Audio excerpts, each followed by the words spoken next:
Study गुरु channel में आपका स्वागत है। आज हम देखने वाले हैं वस्तु विनिमय प्रणाली के बारे में। आज क्या होती है वस्तु विनिमय प्रणाली, उसके लेन देन किस प्रकार से किया जाता है और किस प्रकार से विनिमय किया जाता है, इसके बारे में हम देखने वाले हैं। वस्तु के बदले वस्तु का लेन देन करना वस्तु विनिमय कहलाता है। किसी भी वस्तु का लेन देन करना क्या कहलाता है? वस्तु विनिमय कहलाता है। किसी व्यक्ति से हमने किसी वस्तु ली है, बदले में वो भी व्यक्ति हमें वस्तु प्रदान करे तो क्या कहलाता है? वस्तु के बदले वस्तु का लेन देन करना, तो वो हो जाता है वस्तु विनिमय हो जाता है। वस्तु के बदले वस्तु का लेन देन करना वस्तु विनिमय कहलाता है। ठीक है, वस्तु विनिमय के दोष व कठिनाइयों के बारे में जानने वाले हैं।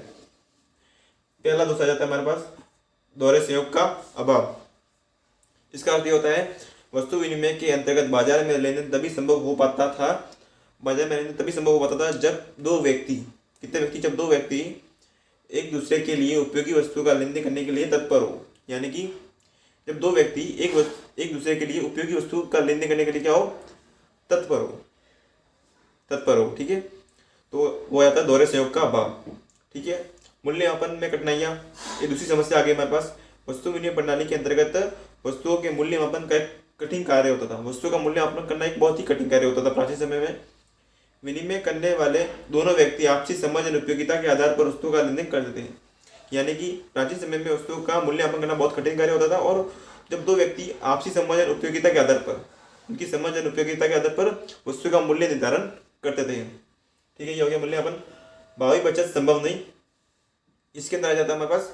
इस व्यवस्था के अंतर्गत ऐसी वस्तुओं का लेन देन होता था जिनका दीर्घ काल तक संचय करना कठिन होता था।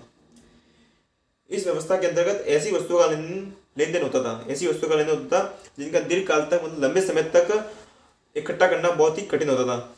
ठीक है, जैसे हो गया फल हो गया। फल को हम ज़्यादा दिनों के लिए नहीं रख सकते, वो सड़ जाएंगे। सब्जियाँ हो गई, दालें हो गई। इसी प्रकार से भावी बचत संभव नहीं थी प्राचीन समय में। उधार लेन देन में कठिनाइयाँ। वस्तु विनिमय प्रणाली में सौदे तात्कालिक ही संभव हो पाते थे, क्योंकि यदि कोई व्यक्ति किसी वस्तु का उधार में लेता था तो उस वस्तु की भावी कीमत का अनुमान लगाना अत्यंत कठिन होता था। यानी कि उधार लेन देन में कठिनाइयाँ आती थी कि कोई वस्तु, कोई व्यक्ति को उधार लेता था कोई वस्तु, तो तात्कालिक ही सौदे संभव हो पाते थे। क्योंकि यदि कोई व्यक्ति किसी वस्तु को उधार में लेता है तो उस वस्तु की भावी कीमत का अनुमान लगाना बहुत ही कठिन होता था।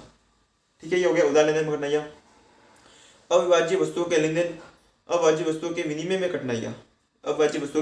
कठिनाइयाँ।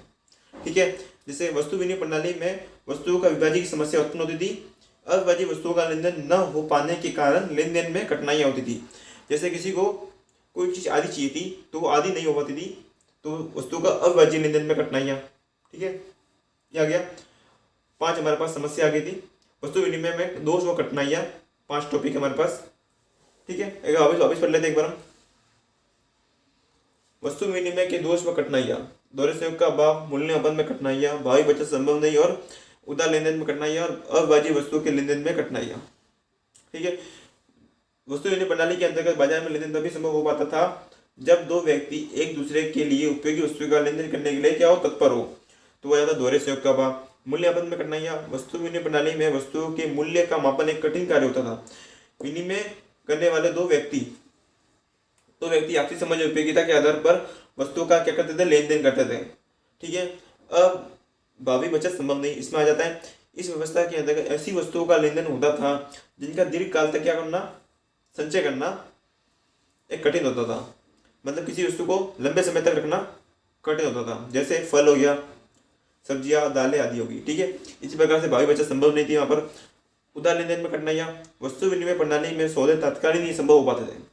वस्तु विनिमय प्रणाली के अंदर सौदे कैसे होते थे? तात्कालिक संभव हो पाते थे, क्योंकि यदि कोई व्यक्ति किसी वस्तु को क्या लेता था? उधार में लेता था, तो उस वस्तु की भावी कीमत का अनुमान लगाना अत्यंत कठिन होता था।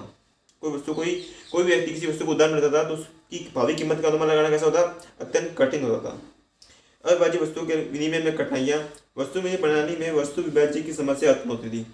वस्तु विनिमय प्रणाली में वस्तु विभाज्य की समस्या उत्पन्न होती थी। अविभाज्य वस्तु का लेन देन न हो पाने के कारण लेन देन में क्या होती थी? कठिनाइयाँ होती थी। किसी भी वस्तु का अविभाज्य न हो पाने के कारण उसमें लेन देन में क्या होती थी? कठिनाइयाँ होती थी। ठीक है, इसी प्रकार से हमारे पास ये टॉपिक कवर हो गया। अगर हमारी वीडियो आपको अच्छी लगी हो तो चैनल को लाइक और सब्सक्राइब करें। धन्यवाद।